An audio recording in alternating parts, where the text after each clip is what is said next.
waxaa habeenkii xalayta ahaa hoteelka caalamiga ah isha caynaba lagu qabtay munaasabad ballaaran oo si bilicsan loo soo habeeyey taasoo siyaasiyiin waaweyn golaha deegaanka uga soo baxay xisbiga wadani ay ugu soo biirayeen xisbiga muxaafidka ah ee kulmiye munaasabadan ayaa waxaa ka qayb galay wasiirro ka tirsan xukuumadda Soomaaliland iyo waliba madaxda sarsare ee xisbiga muxaafidka ah ee kulmiye munaasabadan oo ahayd mid si weyn loo soo qurxiyay ayaa waxaa halkaasi mid uga hadlay dhammaanba xubnihii miisaanka culus ku lahaa xisbiga wadani ee gobolka Saraar kuwaasoo dhammaantoodba halkaasi ka cadeeyay inay si mug iyo miisaan maanta ugu soo biirayaan xisbiga muxaafidka ah ee kulmiye oo ku qanceen waxqabadka ballaaran oo ka fuliyay guud ahaan dalkan jamhuuriyadda Soomaaliland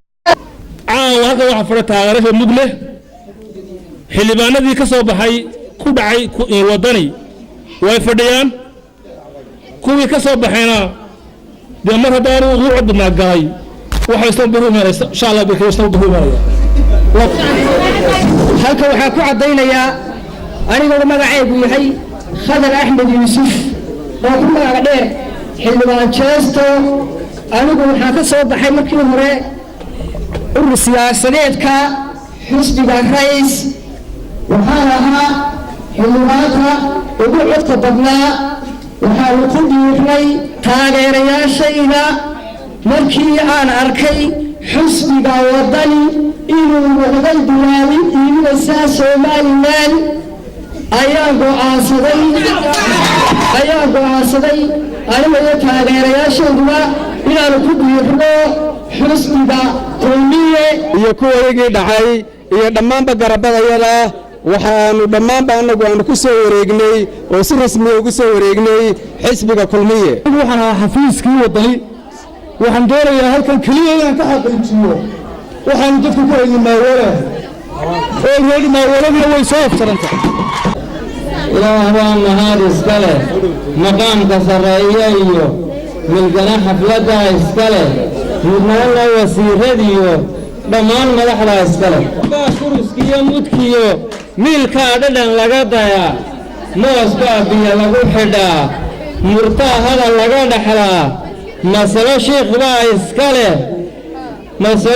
baa iskale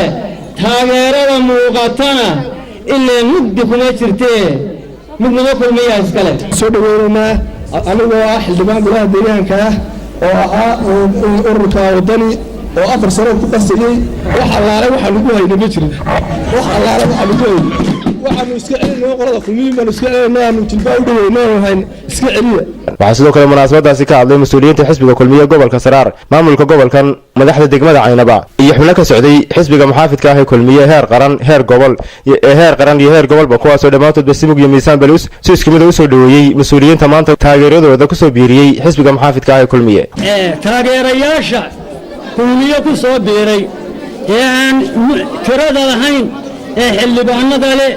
ee haweenka leh ee taageerayaasha kale leh waxaan ku soo dhaweynaa iyagana salaan ka kooban cadadkii quraanka waxaanu ka soo dhaweynaynaa taageerayaasha xisbiga ku soo biiray xisbi xaakimka talada haya ee ka soo digarrogtay xisbiga wadani ee ku soo biiray xisbiga qaranka Soomaaliland laba halban hadalku way badiyay laba halban ku nasanaa laakiin waxaan ku nasanaa markaan qowma macaarifka isugu malnaadno maarada madaxweynuhu wuxuu qabtay oo dawladdu kulmiye wuxuu qabtay laakiin waa kelmadaas laakiin maxay tahay waa qof waxba quuray intaasoo marada ku fadhina ma aha xusbi qabyaalada ma aha xusbi qalabala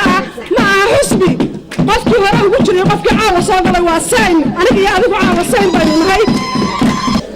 ee ku soo biiray siyaasiyiinta iyo xildhibaanadii iyo musharaxiintii hore iyo taageerayaashoodii aad iyo aad baan u soo dhaweynaynaa dhammaantood waxaa taariikhda geli doonta xisbiga kulmiye geli doonta waa sharaftii maanta ay soo hooyeen qolada maanta ka soo baxday ee la soo dhaweynay xildhibaanada ka soo baxay wadani ee u soo digarrogtay xisbiga kulmiye waa taariikh wanaagsan gudoomiyaha wasiirka dibadejinta jamhuuriyadda Soomaaliland injineer Cali Saciid Roygal wasiir dowlaha wasaaradda waxbarashada Maxamed Xaaji Aadan Cilmi afhayeenka xisbiga kulmiye Xasan Gaafadhi iyo gudoomiye ku-xigeenka ururka haweenka qaranka iyo gudoomiye ku-xigeenka garabka haweenka heer qaran ee xisbiga kulmiye Dalal Shira Farax ayaa si isku mid ah halkaasi uga iftiimiyay waxqabadka ballaaran ee xukuumadda hormuudka ka yahay madaxweyne Axmed Maxamed Maxamuud Silaayo ee ka hirgelisay dalkan Soomaaliland iyo sida xisbiga kulmiye uu yahay ka kaliya la isku haleyn karo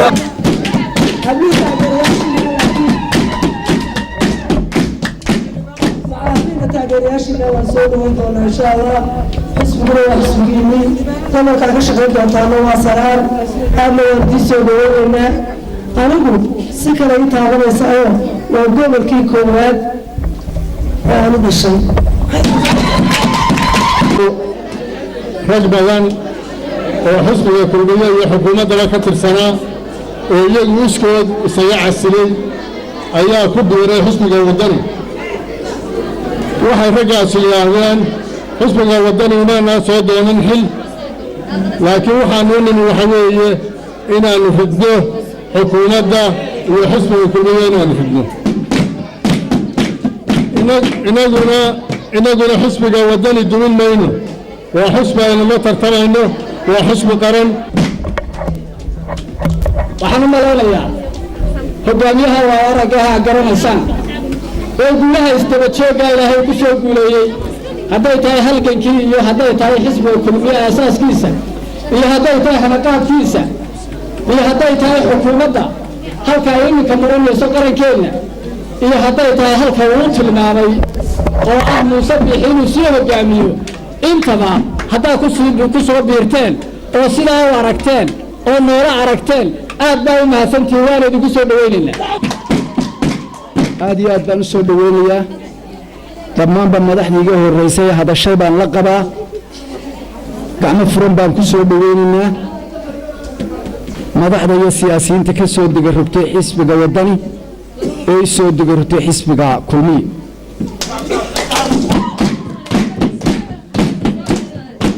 kulmiyana waa xisbi ballaaran xisbi cidna qaadi waaye maaha sida injirka la jiiduu kala baxaayo ninba halkuu soo gaadhiyo gabadhba halkay soo gaadhunbay kaga fadhiisanaysaa munaasabadan ayaa ahayd mid si weyn loo soo habeeyey islamarkaasina muddooyinkii u dambeeyey qabanqaabada laga dareemayey guud ahaanba deegaamada gobolkan Saraar jaamac Boodacade TV-ga qaranka Soomaaliland aynaba